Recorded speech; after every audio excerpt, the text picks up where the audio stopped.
Okay, ready to dive into something incredible.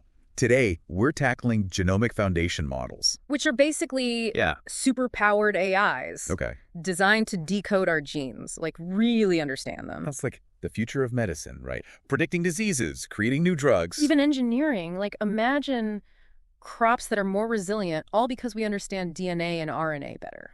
Okay, so it's like sci-fi stuff. Mostly. But there's got to be challenges. Huge ones. Right, so that's where this research paper we're looking at comes in. Exactly. It's all about Yeah, it's called this new tool, OmniGenBench. OmniGenBench. Okay, so what's that all about? Well, think of it like a giant measuring stick. Okay. For these genomic foundation models, right, we need to know, like, can they actually do what we think they can do? Are they as good as everyone says? It's like separating hype from reality. Yes. And this paper, it has this really cool comparison. It calls genomes, like complex genomic languages. Okay, genomic language. Now you have to explain that. What does that even mean? So think about it. DNA and RNA, they're made of these sequences. Like the A, T, C, G, S. Exactly, like letters in the alphabet. So these sequences are like the words of the language. But like in English, one letter can change the whole word. Exactly. Like heat versus beat. And with genes, even the tiniest change can have a huge impact. Like one little variation, one nucleotide difference Right. could completely change an organism's traits. Wow, so these models have to be incredibly It's precise insanely precise. to catch all that. Because if they miss those subtle changes, everything gets thrown off. That's a lot of pressure for these AI.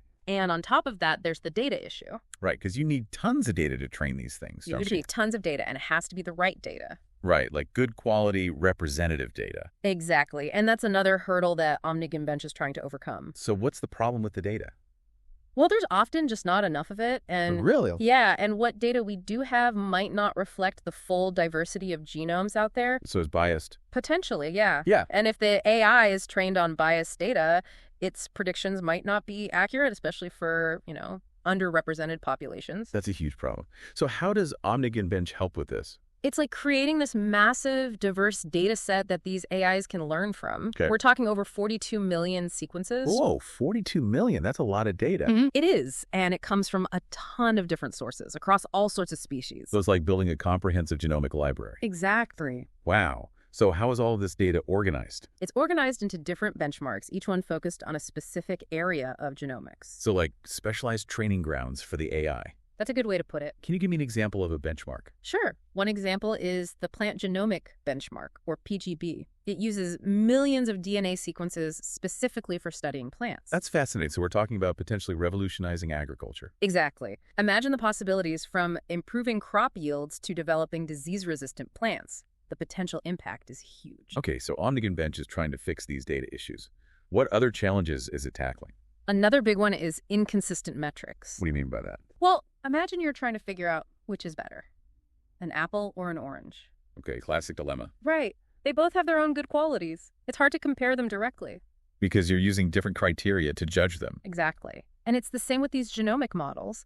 If different studies use different methods to evaluate them, You can't really compare the results. you can't. And it becomes really difficult to know which model is actually the best for a given task. It's like we're missing a standardized measurement system. And that's what OmniGenBench provides. It creates a level playing field, so to speak. So that we can finally compare apples to apples. Precisely. And this is crucial because it means we can be more confident in the results of these studies. This is all starting to make a lot of sense. So OmniGenBench is tackling data scarcity, bias, and inconsistent metrics. What an undertaking. But it's not just about fixing the problems, is it? No, it's also about seeing what these models can actually do. We need to put them to the test. And what kind of tests are we talking about? Give me the highlights. You're absolutely right. It's not just about identifying the challenges. It's about harnessing the power these models offer and really putting them through their paces. And OmniGenBench does exactly that. It's designed to evaluate all sorts of genomic tasks. Okay, you got to give me some examples. What kind of tasks are we talking about? Well, for instance, OmniGenBench can actually assess a model's ability to design RNA.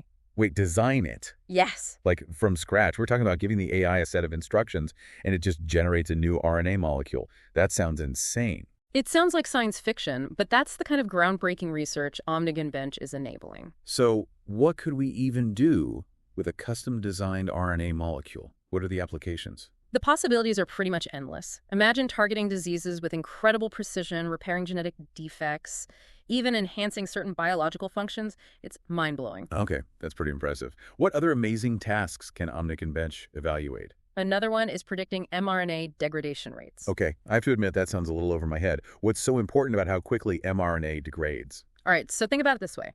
Our DNA holds the blueprints for building proteins, which do most of the work in our cells. Right, proteins are essential. But here's the thing.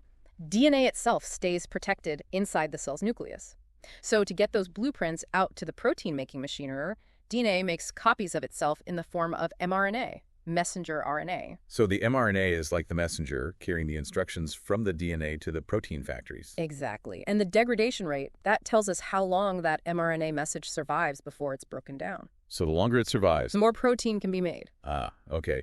So if a GFM can predict that degradation rate, it can tell us a lot about how active a gene is. Precisely. Which is crucial for understanding all sorts of things, like how diseases develop or how our bodies respond to medications. You got it. This is vital information for researchers. Okay, 2 incredible tasks down, and I'm already amazed. What's the third one you want to tell me about?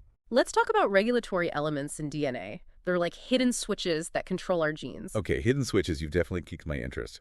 But I'm drawing a blank. What are regulatory elements? Think of them as on-off switches or dimmer switches that fine-tune the activity of our genes. So they control when and where genes are turned on or off. Precisely. And finding these regulatory elements, it's like finding the control panel for our genes. It's crucial for understanding how our genes work, how they're involved in everything from, our development to diseases. This is all incredibly fascinating. Yes. So did this OmniGenBench paper actually use real-world GFMs to tackle these tasks? Absolutely. The researchers did a bunch of benchmarking experiments with several different GFMs. Including that one we talked about, OmniGenome. That's right, OmniGenome. And get this, it did incredibly well across a variety of tasks, which was super exciting to see. So it lived up to its name. It really did. But here's the really interesting part. It was primarily trained on RNA data, Okay. but it still managed to excel at tasks that focused on DNA. Hold on. So it's like it learned one language, Yes. RNA, and then aced the test in a different language, DNA. That's pretty impressive. It is impressive, isn't it? And what this suggests is that there might be these fundamental underlying principles to this genomic language that these models are starting to pick up on, principles that go beyond the specific type of genetic information they were trained on. So does this mean we should just focus on training all GFMs on RNA data from now on? Is No. OmniGenome the be-all and end-all? Not quite. While OmniGenome's performance was amazing, it's not a one-size-fits-all solution. OmniGenBench showed us that certain GFMs actually specialize and do incredibly well in very specific areas. So it's more about finding the right tool for the job. Exactly. For example, some were particularly good at predicting the intricate structures of RNA molecules. Others were better at identifying those regulatory elements we were just talking about. It's like having a whole team of genomic superheroes, each with their own unique abilities and areas of expertise. That's a great way to put it.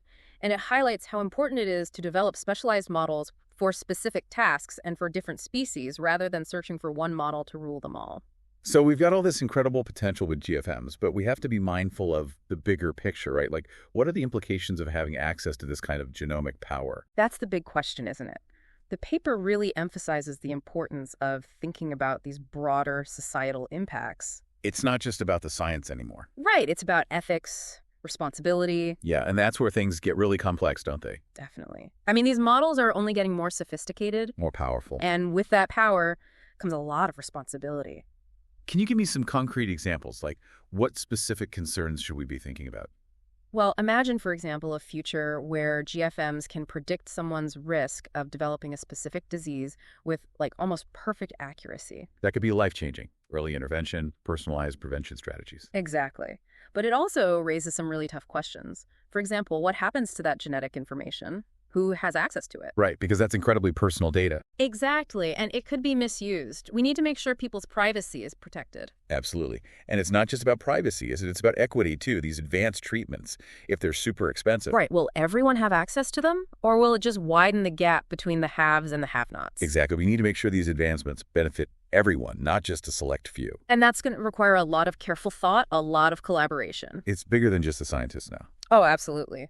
That this is where policymakers, ethicists, the public... Everyone needs to be involved in the conversation. Exactly. It's about shaping the future of these technologies together. It's exciting and a little daunting at the same time. Hmm.